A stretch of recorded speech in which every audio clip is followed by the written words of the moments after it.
बिस्मिल्लाहिर्रहमानिर्रहीम, अस्सलाम वालेकुम। नूरुल आपके खिदमत में हाजिर है। कोर कमांडर कॉन्फ्रेंस हो गई और पार्टियां लाइन पर आ गई हैं। क्यों लाइन पर आ गई हैं, असल कहानी क्या है और उसके साथ एपीसी का क्या लिंक है, ये क्या होने जा रहा है। दूसरी तरफ जनाब इमरान खान साहब भूख हड़ताल करने जा रहे हैं। भूख हड़ताल क्यों कर रहे हैं, असल कहानी क्या है और गद्दारी के मुकदमे किस किस पर बनेंगे। कुछ तो हम पहले सुन रहे थे ना, 9 मई वाले, 9 मई वालों पे नहीं, अब अदरवाइज़ दूसरी तरफ से मुकदमे बनने जा रहे हैं। और जनाब नए टैक्स फाइलर आ रहे हैं, बहुत सारे 45 लाख नए टैक्स फाइलर आ रहे हैं। ये क्या कहानी है। और सोशल मीडिया भी बंद होने जा रहा है। जी हाँ, ये जिसके ज़रिए हम आप तक पहुँचते हैं कि सोशल मीडिया बंद हो जाएगा। तो इन सब बातों के साथ मैं आपके साथ ये चीज़ें डिस्कस करूँगा। लेकिन सबसे पहले इमरान खान साहब, जनाब इमरान खान साहब ने भूख हड़ताल का ऐलान कर दिया। उन्होंने कहा मैं सोच रहा हूँ भूख हड़ताल कर दूँ और इसके लिए वो मुशावरत कर रहे हैं अपने वकीलों से। हालांकि भूख हड़ताल के लिए अगर मुशावरत करनी हो तो डॉक्टरों से करनी चाहिए। मतलब बंदा पूछता ना कि मेरी हेल्थ का क्या स्टेटस है, मैं कितनी देर भूखा रह सकता हूँ। लेकिन इमरान खान साहब ने यह मुशावरत शुरू कर दिया अपने वकीलों से। अच्छा, और इसके पीछे कहानी क्या है, इनके पीछे मकसद क्या है। मकसद सिर्फ इतना सा है कि उन्हें लग रहा है कि वो मज़लूम बन सकते हैं। उनके लिए मुश्किल वक्त जो है ना वो बढ़ता जा रहा है, वो ज़्यादा मुश्किल होता जा रहा है। काजी फ़ाइज़ ईसा पर उन्होंने जो अदम एतमाद किया। बाकी सारी कहानियाँ तो अपनी जगह कि किस बेंच ने क्या कहा था और मसाइल क्या हैं। असल मसला यह है कि उन्हें अब अदालत में आकर वो गुड टू सी यू नहीं मिलता। वो जो अदालत में रिमार्क्स है ना कि इतनी बड़ी पार्टी के सरबरा और सबसे बड़ी पार्टी और सबसे बड़े लीडर वो चीफ जस्टिस साहब नहीं कह रहे।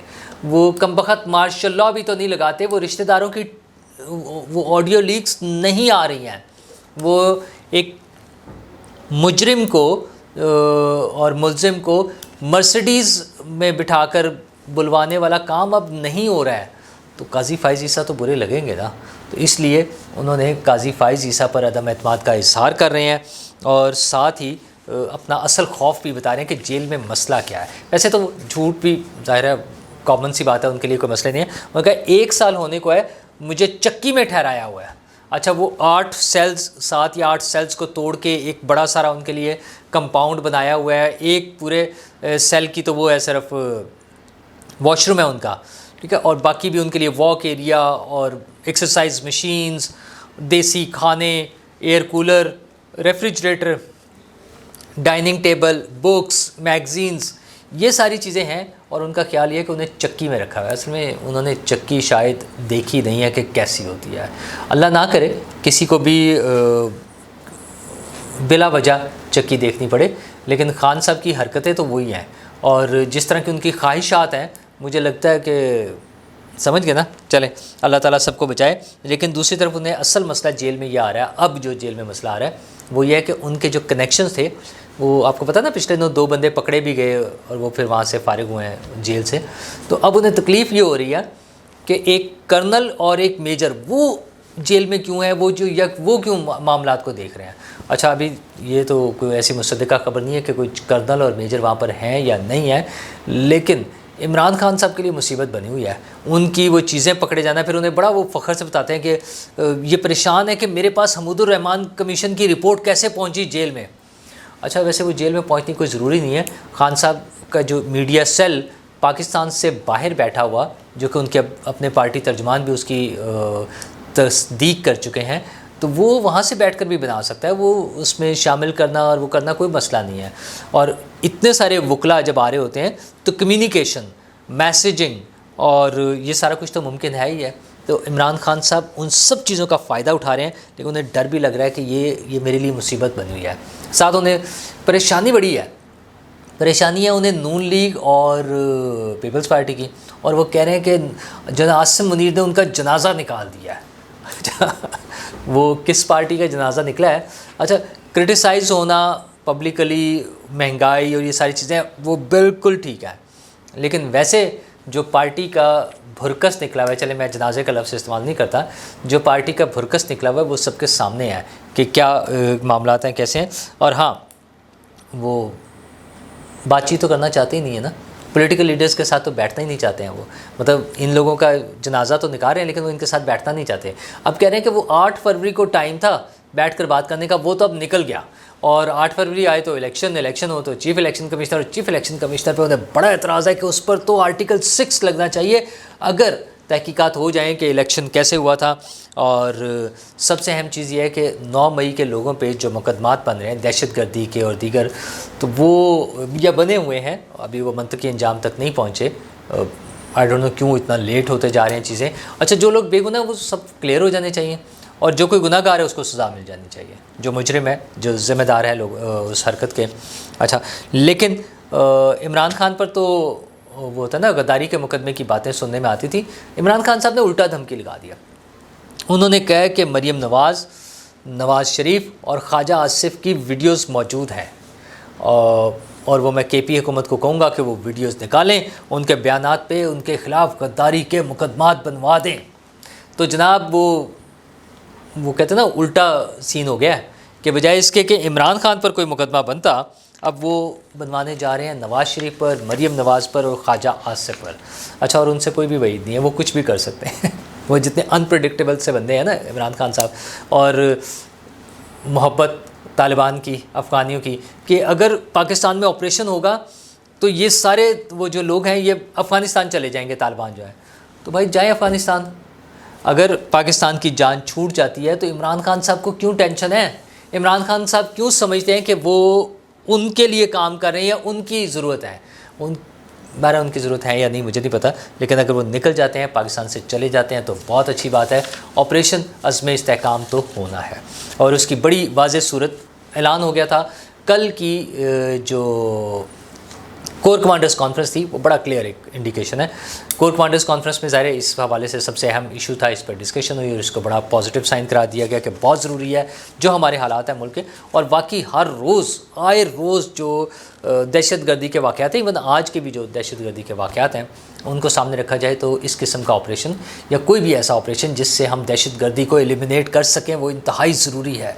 तो अगर ज़रूरी नहीं है तो वो PTI को लगता है, क्योंकि उनको लगता है कि दहशतगर्द जो हैं वो डिस्टर्ब ना हो जाए, दहशतगर्दों को वो उन्हें भागना ना पड़ जाए। पाकिस्तान बड़ी मुश्किल से वापस लेकर आए ना, वो तो चले गए थे, पाकिस्तान से भाग गए थे। इमरान खान साहब बड़े एहतमाम से उनको ला कर उन्होंने पाकिस्तान में बसाया कि भाई दोबारा आके करें, दहशतगर्दी करें। तो अब उन्हें फिर परेशानी है कि ये क्यों वो कहीं पाकिस्तान से उन्हें जाना ना पड़ जाए।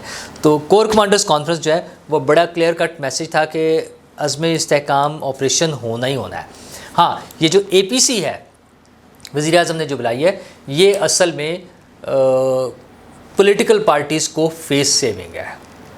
मतलब अदर ऑपरेशन तो होना ही होना है, उसमें तो कोई, अच्छा मैं उसके मेरिट्स पे भी जाए बगैर, वैसे तो मैं समझता हूँ कि दहशतगर्दी के ख़िलाफ़ हर एक्टिविटी होनी चाहिए जो भी पॉसिबल है। वो ऑपरेशन है, वो कोई और तरीका है, वो होनी चाहिए। दहशतगर्दी काबिल कबूल नहीं है, दुनिया के किसी हिस्से में काबिल कबूल नहीं है।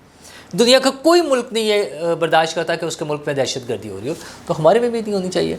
लेकिन ये जो पॉलिटिकल पार्टीज़ है ना, ख़ास तौर पे वो पार्टी हैं जो ज़रा एतराज़ कर रही थी ना, जिसमें जमीयत उलमा इस्लाम, जमात इस्लामी, PTI और दीगर जमातें भी अगर जो भी थी, तो उन सबको एक अच्छी फेस सेविंग मिल जाएगी कि ये सियासी अमल है, सारी सियासी जमातों ने मिलकर फ़ैसला किया है। अच्छा, उसमें थोड़ी बहुत रिजर्वेशंस भी देंगे कि कैसे करना चाहिए, क्या करना चाहिए, क्या नहीं करना चाहिए। वो गवर्नमेंट ने और आर्मी ने आई थिंक उसमें इतना मार्जिन रख लिया है, उसकी डिटेल्स अभी बताई नहीं गई हैं, ताकि ये जो पॉलिटिकल पार्टीज़ अपनी इनपुट देंगी वो उसका हिस्सा, जो कि ऑलरेडी होगा, वो उसको उसका हिस्सा डिक्लेयर करके कि ठीक है देखिए जी आपकी ये हमने तजावीज़ मान ली, और वो उन तजावीज़ के मुताबिक फिर ऐलान कर दिया जाएगा कि ये सब की तजावीज़ हो गई हैं, और फिर सब हंसी खुशी रहने लगेंगे। पॉलिटिकल पार्टीज़ की बात कर रहा हूँ, असल में तो अवाम को हंसी खुशी रहना चाहिए, और अवाम हंसी खुशी तभी होंगे जब ये दहशतगर्दी का जो जिन है ना ये बोतल में बंद होगा, ये दहशतगर्दों को रोका जाएगा। ये हर रोज़ हमारे सिविलियंस, हमारे फ़ौजी, हमारे सिपाही, हमारे इंजीनियर्स, हमारे डॉक्टर्स, फॉरनर्स पाकिस्तान में मौजूद जो लोग निशाना बन रहे हैं दहशतगर्दी का, इन सब की जानें महफूज होनी चाहिए, ये तो कंफर्म है। तो पार्टियां जो है ना, आज पीपल्स पार्टी ने भी ऐलान कर दिया है कि वो पार्टिसिपेशन करेंगे इसमें। PTI ने भी हैरत अंगेज़ तौर पे, इमरान खान साहब का भी कहना ये है कि वो इसमें शिरकत करेंगे। अगरचे इमरान खान साहब से मुझे किसी चीज़ पे वो जो है ना ट्रस्ट करने का वो नहीं है, गुंजाइश नहीं है, क्योंकि उनका कोई पता नहीं किस लम्हे वो अपना किस बयान से मुकर जाए और एक नया बयान उनका आ जाए। लेकिन फिर भी पॉलिटिकल पार्टीज़ मेरा ख्याल है लाइन पर आ गई हैं। APC में बैठने का इन पॉलिटिकल पार्टीज़ को फ़ायदा ये होगा कि ये अवाम के सामने ये कह सकते हैं कि हमने अपनी शराइत इसमें शामिल कराई हैं और हमारी शराइत के मुताबिक ऑपरेशन हो रहा है। जो ऑपरेशन वैसे ही प्लान था वो सिर्फ टारगेटेड कार्रवाइयाँ होनी है, उसके मुताबिक होगा। और टारगेटेड कार्रवाई एक बड़ी ये भी हो रही है कि अच्छा हाँ सॉरी, भूख हड़ताल तो मैं भूल ही गया। इमरान खान साहब की भूख हड़ताल जो है ना, वो उसका असल मकसद जो है वो जिस तरह से इन्होंने ये वो करारदादें पास कराई हैं ना, तो एक अमेरिका में ऐवान नुमाइंदगान में और दूसरी UN के वर्किंग ग्रुप की। अच्छा, उसमें बड़ी लॉबिंग करनी पड़ी है, बहुत सारे पैसे भी खर्च होते हैं, ज़ाहिर लॉबिंग होती है तो पैसे खर्च होते हैं, तो सारा कुछ करके जो पाकिस्तान को प्रेशराइज़ करने की कोशिश है। अगेन इमरान खान का वो जो है ना भूख हड़ताल का इक़दाम, इसको भी उसी से लिंक किया जाएगा। फिर पूरी दुनिया में एक लॉबिंग की जाएगी और पाकिस्तान को बदनाम करने की कोशिश की जाएगी। इमरान खान साहब ये अब सिलसिले ऐसे ही चलते रहने हैं एक लंबे अरसे के लिए। फवाद चौधरी साहब खुद कहते हैं वो कि जी ये 13 साल तो कम से कम इमरान खान साहब बाहर नहीं आते। तो वो ग्रुपों की भी लड़ाई है जो इमरान खान साहब कोशिश कर रहे हैं कि उसको सेटल कर लें किसी तरह, लेकिन वो तो नहीं हो रही। बहरहाल हुकूमत ने एक और टारगेट किया है और वो है टैक्स फाइलर्स को, नॉन फाइलर्स को। तो उसमें कोई 45 लाख लोग हैं जो आइडेंटिफाई हुए हैं, जिनकी वर्थ इतनी है या जिनका स्टेटस ऐसा है कि जिन्हें टैक्स रिटर्न्स फाइल करनी चाहिए। तो अब उस पर काम शुरू हो रहा है, मेरा ख्याल है उसमें वो शामिल हो जाएंगे। अच्छी बात है। नेट टैक्स बेस को बढ़ाना चाहिए, जो टैक्स दे रहे हैं उन पर पूरा मज़ीद बर्डन नहीं डालना चाहिए। जहाँ पर गुंजाइश हो, जहाँ आप समझते हैं कि प्रॉफिटेबिलिटी बहुत ज़्यादा है, जहाँ पे इनकम बहुत ज़्यादा है, वहाँ पर उसको टैक्स को बढ़ा भी लिया जाए। अदरवाइज़ लोगों पे बोझ नहीं डालना चाहिए और वो लोग जो टैक्स नहीं दे रहे उन्हें टैक्स नेट में लाना चाहिए। और दूसरी बड़ी और या बुरी खबर ये थी कि पंजाब गवर्नमेंट ने तो रिकमेंड कर दिया था कि 6 दिन के लिए सोशल मीडिया बंद ही कर दें। जी हाँ, जिसमें ट्विटर, फेसबुक, और वो जो है आपका व्हाट्सएप, ये सारी चीज़ें, इंस्टाग्राम, टिकटॉक, सब कुछ बंद कर दें। लेकिन बार फेडरल गवर्नमेंट ने अभी इस तजवीज़ को नहीं माना है। जो लगता है वो वही है कि कम से कम 9 और 10 मुहर्रम पे फिर ये इशू आता है। वो बड़ी बदकिस्मती है हमारी कि एक ऐसे दिन पर जब हम एक अजीम कुर्बानी की, एक बड़े सानहे की याद मना रहे होते हैं, वहाँ पर भी, और हम वो बड़ा मजहबी कहते हैं ना जज्बे के साथ और सारा उसके साथ वो गम के दिन जो होते हैं उसमें भी हमें दहशतगर्दी का ख़तरा होता है।